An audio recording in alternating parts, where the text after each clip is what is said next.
મહુવા તાલુકાના નેસવડ ગામના ગુમ થયેલ યુવાનનો પહોવાયેલ હાલતમાં મૃતદેહ મળતા આરેરાટી વ્યાપી।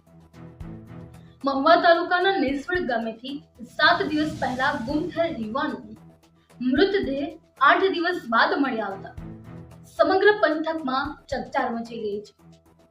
નેસવડ ગામના રહેવાસી 23 વર્ષીય મહેશભાઈ અર્જુનભાઈ મકવાણા 8 દિવસ બાદ અચાનક ગુમ થયા હતા। ગામની સીમમાં આવેલી પથ્થરની પાણી ભરેલી ખાણમાંથી મહેશભાઈનો પહોવાયેલ હાલતમાં મૃતદેહ મળી આવ્યો હતો। સાંજના સમયે ખાણમાં મૃતદેહ તરતો જોવા મળતા સ્થાનિકોમાં ભય અને અરેરાટી વ્યાપી ગઈ હતી। જાણ થતાં જ મહુવા ફાયર વિભાગની ટીમ ઘટનાસ્થળે પહોંચી અને પાણી ભરેલી ખાણમાંથી મૃતદેહને બહાર કાઢ્યો હતો।